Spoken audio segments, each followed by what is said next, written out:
Last year I asked you to pray for me, and it's very obvious that you did, because I came through a very difficult period. Unfortunately, I've had a setback. I'm back in the hospital now, and I'm coming to you again, asking you to remember me in your prayers once more. And so I ask you again, if it's not too much, that you can remember me in your prayers. I'm a great believer in the power of prayers. I think the Almighty above is looking over us. So remember me, please. I woke up one day and they told me I had pancreatic cancer. Wonderful life, wonderful family. So what do you do in that situation? You don't give up. You don't give up. So I tell you, enjoy every minute of your life. Be close to your family. Be close to your friends. And have compassion and understanding of other people. A good life is,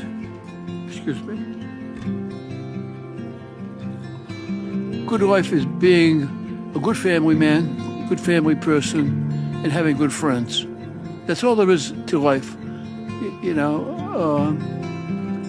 Everyone who thinks that they're better than someone else or because of their wealth, that they have special privileges, no, we're all in the same boat here together. In your 38 years as a judge, is there a certain case that you still think about today? I get upset even thinking about it. I felt crumbled at that moment. I've never forgotten that. To this day, and I was on the bench for 38 years, I still think of that case. It's my first day on the bench. I was on the bench and I asked my dad, who was maybe the most decent man I ever met in my life. And so I said, Dad, why don't you come down and view me? I'm sitting on the bench today for the first time. And a woman came before me who had 3 kids. She owed, I think, $300 worth of parking tickets. And she said, I just can't pay them, I don't have the money. And I said, well, maybe I can place you on a payment program. She says, you can place me on a payment program, but I can't pay anyway. So I said, okay, the fine's $300, see the clerk, and now if you don't pay, your car's going to get booted. So court's over. And I said, Dad, how did I do?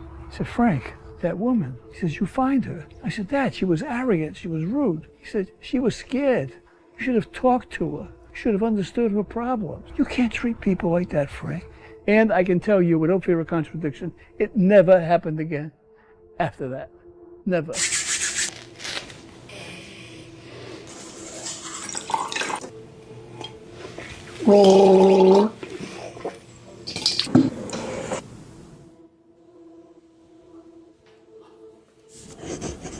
Guilty or not guilty? What do you say? Guilty. Guilty.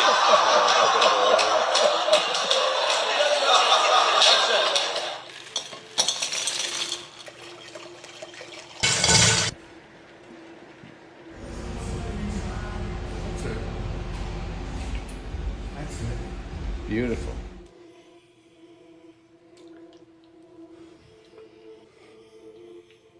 I'm telling you, bro, we need to get to 10 million. My brother killed my son. They got into a fight. And now she says, I have kids and I have no money. Frank Caprio, may you rest in Lord, one of the last judges who had actually a heart and cared about the people, had integrity, and really fought for justice, man. Look at his friendly eyes. You can just tell he's a good person. Roger, tell these Kingas. subscribe to the Prophet channel. The world just lost America's most compassionate judge, Frank Caprio. The man millions knew as the heart of Caught in Providence has passed away. But this wasn't just a TV judge who gave out parking fines. He became a symbol of kindness in a system often accused of being cold, cruel, and unfeeling. His courtroom clips racked up billions of views around the world. Yet behind the fame was a story few people knew. From a powerful lesson on his very first day as a judge to his heartbreaking final message just days before his death, This is the untold story of Judge Frank Caprio. Frank Caprio wasn't born into fame, and he didn't chase the spotlight. He started out as a local municipal court judge in Providence, Rhode Island. A courtroom that most people would have considered small and unimportant suddenly became the setting for one of the most inspiring TV shows in America, Caught in Providence. On the surface, it was just a judge dealing with parking tickets, traffic violations, and small-time cases. But Caprio turned those moments into something bigger. Instead of treating people like numbers, he treated them like human beings. He listened. He laughed with them. He asked about their families. Sometimes he cut them a break when no one else would. What started as a simple local broadcast eventually caught national attention. Soon his courtroom moments were syndicated on TV and went viral across YouTube and Facebook. Millions of viewers tuned in, not because they cared about traffic tickets, but because they cared about him. Judge Caprio's rise to fame was something even he couldn't have predicted. Caught in Providence began on local cable, but when clips hit social media, everything changed. People around the world shared videos of him showing mercy to struggling parents, veterans, and immigrants who thought the system was stacked against them. One clip would show him forgiving a fine because a single mother couldn't afford to pay. Another showed him joking with a child in the courtroom, turning a cold environment into something warm. Suddenly, he wasn't just a judge in Rhode Island. He was a global figure, celebrated in places he had never even visited. Fans began calling him the compassionate judge. For millions, he symbolized the idea that justice didn't have to be harsh. It could also be humane. But what shaped him into that kind of judge? The answer goes back to his very first day on the bench.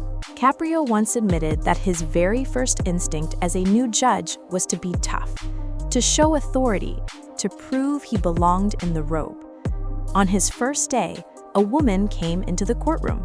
She was defiant, stressed, and desperate. She had 3 children with her and kept insisting she couldn't pay her fine. Caprio saw her attitude as disrespect, so he ordered her to pay the full amount. Later, he went to his father, proud of his performance. But his father looked at him and said something that changed his life forever. That woman wasn't disrespectful, his father told him. She was scared. Maybe she can't feed her kids tonight. Maybe she's about to be evicted. You didn't see it. That moment cut deep.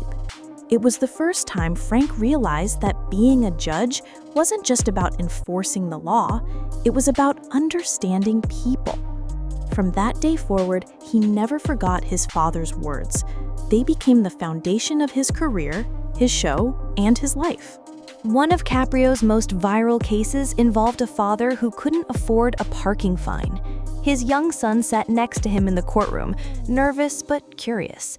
Caprio, instead of grilling the father, turned to the boy. He asked him what he thought should happen.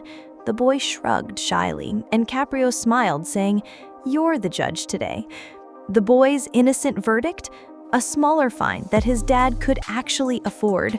The courtroom erupted in laughter, but the moment wasn't just funny, it was symbolic. Caprio reminded everyone that justice doesn't always have to come from punishment. Sometimes it comes from humanity and a child's honesty. Case 2. The veteran who couldn't pay. Another moment that left millions in tears came when a military veteran stood before him, struggling with unpaid tickets. The man admitted he had fallen on hard times after serving the country. Many judges would have issued the full penalty without hesitation, but Caprio didn't. Instead, he thanked the veteran for his service, forgave much of the fine, and wished him well. The courtroom clapped. Online, the clip went viral, with comments flooding in from veterans and families around the world saying, "This judge restored my faith in humanity." Case 3. The single mother. One case showed a single mother standing before him, clearly stressed. She admitted she had parked illegally, but she explained that she had been rushing her sick child to the hospital. Her voice shook as she spoke. Caprio didn't hesitate. He forgave the fine, telling her, "Your child's health comes before everything." Moments like that proved why people loved him. He knew that behind every ticket was a story, and sometimes the story mattered more than the rule. In 2023, long after his career had already touched millions, Frank Caprio faced a battle unlike anything he had seen in the courtroom. He was diagnosed with pancreatic cancer. Instead of keeping it private, he decided to share his fight with the world. On social media, he posted updates, often asking his followers for prayers. People who once admired him for his compassion now found themselves sending him compassion in return. He went through grueling chemotherapy treatments in Massachusetts and Miami. There were small victories, moments where it seemed like he might beat the odds. But pancreatic cancer is one of the deadliest forms of the disease, and it continued to take its toll. Even as he grew weaker, Caprio never lost his spirit. His openness about his struggles only deepened the bond with his fans. For many, it felt like they were not just watching a judge, they were watching a friend fight for his life. In the final weeks of his life, Judge Caprio's health began to decline rapidly. He was hospitalized for 10 days, and during that time, his family and closest friends stayed by his side. His final social media post was haunting in its simplicity. He asked for prayers, find what it meant to wear the judge's robe.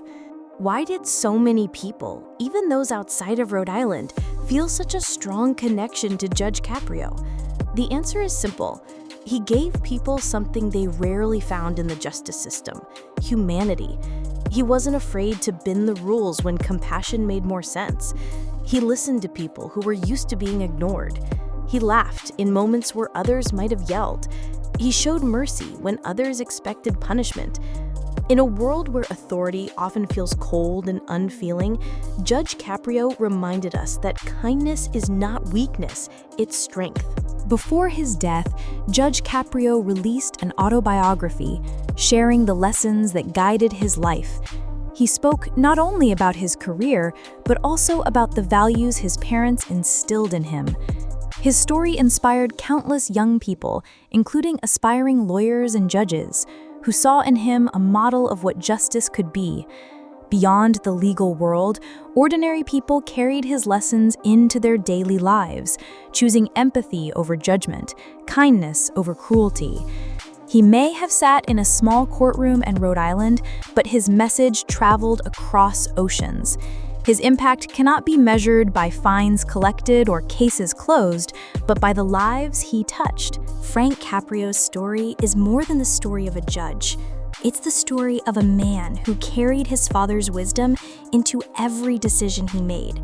She wasn't disrespectful, she was scared. That single lesson changed how he judged others, and it left a mark on millions who watched him do it. As we say goodbye to Judge Caprio, we're left with a question that lingers. What if more of us lived by the same lesson? What if we paused before judging and chose compassion instead? Frank Caprio is gone, but his legacy lives on. And maybe, just maybe, the next time we're tempted to judge someone harshly, we'll remember the compassionate judge who saw fear where others only saw defiance, and who proved that kindness could change everything.